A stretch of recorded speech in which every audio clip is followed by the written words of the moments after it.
आज बढ़ेंगे प्रश्नावली 11। तो पहली प्रश्नावली कंप्लीट हो गई। 11वीं प्रश्नावली क्या है, रचना करनी है। तो रचना करने का मतलब क्या है कि जैसे जैसे तुम लाइन खींच रहे हो वैसे वैसे लिखना, उसको क्या बोलते हैं, रचना करना। जैसे मैंने एक लाइन खींची तो मैंने लिख दिया, सबसे पहले एक लाइन खींची, फिर मैंने एक चाप काटा, फिर एक कोण बनाया, फिर दूसरी लाइन खींची, वहां पे चाप काटा, यहां से इधर चाप काटा।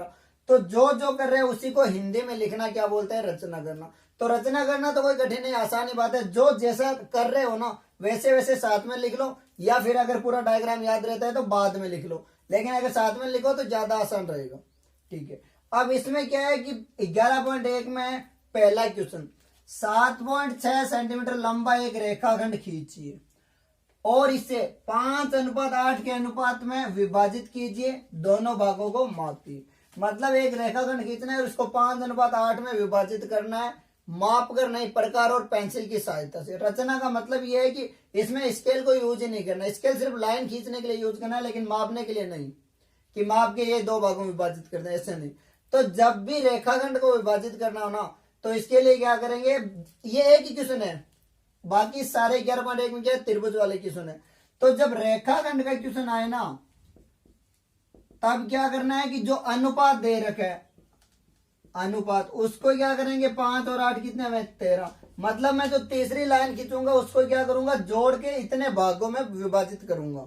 और अगर त्रिभुज के क्वेश्चन है तब मैं क्या करूंगा, जो बड़ी संख्या है ना उतने भागों में विभाजित करूंगा। जैसे मैं इसको करूंगा ना तो देख लेना कि मैं एक रेखाखंड खींचूंगा, उसको इसमें क्या करूंगा, जोड़ के 13 भागों में बांटूंगा। जबकि आगे वाले त्रिभुज वाले क्वेश्चन में क्या करूंगा, त्रिभुज में जैसे आ गया 3/2 में या 2/3, तो मैं क्या करूंगा, जो संख्या बड़ी है ना उस रेखा को इतने भागों में, बराबर भागों में विभाजित करूंगा। तो अब करते हैं ये पहला क्वेश्चन। तो मैं सबसे पहले क्या करूंगा, 7.6 सेंटीमीटर का एक रेखाखंड खींचूंगा। यहां मान लेता हूं मैं ये ए और बी, मैं मान लेता हूं ये 7.6 सेंटीमीटर। स्केल से माप के खींच लेना आप, तो कॉपी में आपके पास स्केल है। अब क्या करना है, इसको 5:8 के अनुपात में विभाजित। तो पहला स्टेप क्या है कि सबसे पहले हमने 7.6 सेंटीमीटर का एक रेखाखंड खींचा। रचना स्टार्ट कर देनी है, साथ में करो या बाद में कर देना, ठीक है।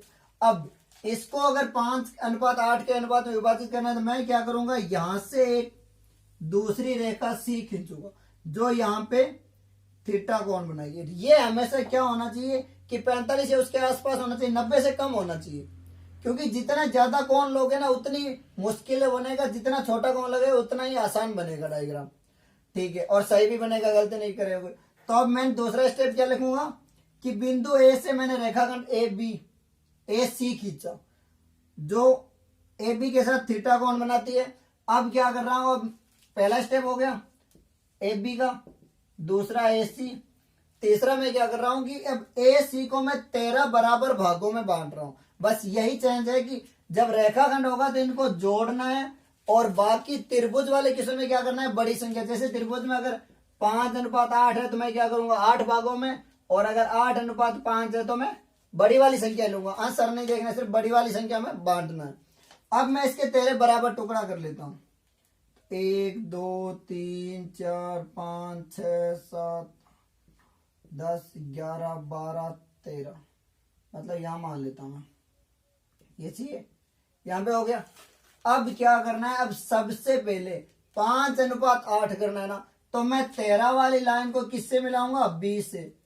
स्केल की सहायता से इसको मैं दे दूं नाम C1 C2 C3 C4 5 6 7 C8 C9 C10 C11 C12 और C13। तो अगला स्टेप क्या लिखूंगा, स्केल की सहायता से B और C13 को मिला दिया। अब ये कितने में करनी है, 5:8। तो जो C5 है ना उसको और इस लाइन के समांतर, मतलब जो लाइन ये है ना तो इस लाइन को भी ऐसे, बस अगर ये वाली लाइन ऐसे होती तो इसके समांतर। समांतर लाइन का मतलब क्या है कि दोनों रेखाओं के बीच में दूरी क्या होनी चाहिए, समान दूरी। अगर दोनों के बीच में समान दूरी है तो क्या होती है, समांतर। मतलब ये वाली यहां कहीं पे भी माप लेना, दूरी क्या होनी चाहिए, समान दूरी होनी चाहिए।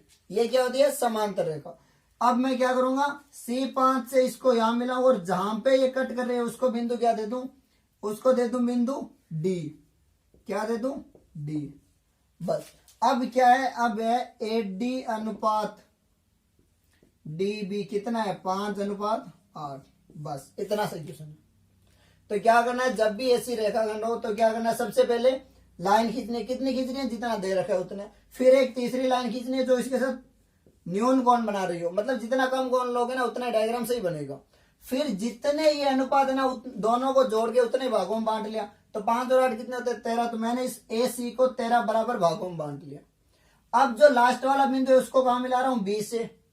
फिर इस लाइन के समांतर एक रेखा खींच रहा हूं, और समांतर खींचने के क्या करोगे, इन दोनों के बीच की दूरी बराबर होनी चाहिए। समांतर का मतलब यही होता है कि दो रेखाओं के बीच की समान दूरी। अब जो ये मिला है ये मुझे इससे मिला है। अब आगे क्या बोल रहा है, दोनों भागों को मापिए। अब आपके पास स्केल है, दोनों भागों को माप लो, और दोनों भाग कितने आने चाहिए। जैसे ये कितना है 7.6, इसको मैं 5:8 में बांट रहा हूं, तो अनुपात में क्या होता है 5/13 गुणा 7.6। ये वाला भाग इतना होगा और वो वाला कितना होगा 8 गुणा 7.6/13। 13 इंटू 6 कितने होते हैं 78, मतलब ये लगभग 0.6 होगा, यानी 3 और ये 4.8।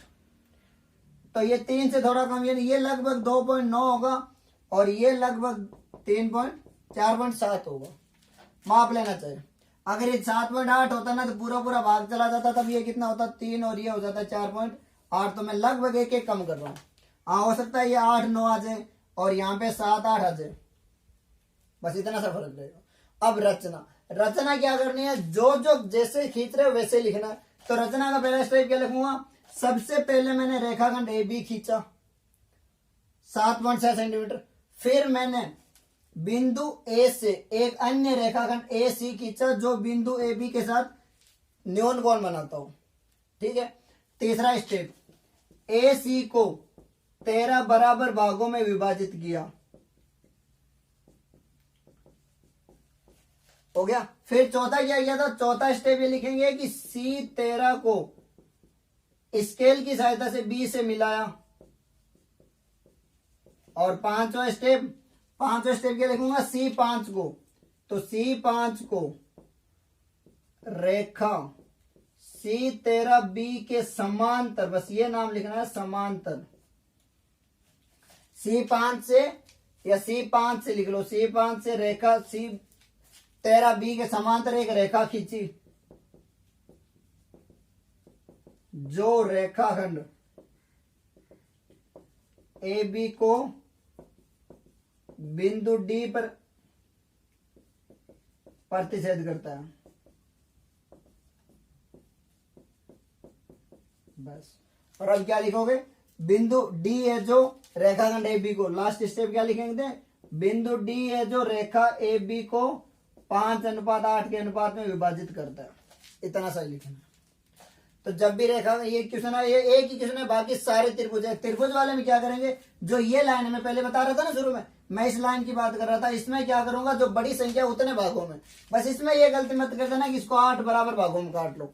इसमें जोड़ना अनुपात में रेखाखंड के लिए, और त्रिभुज के लिए जो बड़ी संख्या है उसके उतने भागों में बांटना। तो रचना तो कर ही लोगे, चाहो तो साथ में या फिर बाद में बना लेना, हो सके तो साथ में कर लेना, क्योंकि गलती नहीं होगी। वरना अगर मान लो बाद में कुछ भूल गए तो लिख नहीं पाओगे, तो बराबर कर लेना। और अगर जिसको पता है कि मुझे बाद में याद रह जाएगा तो बाद में लिख लेना।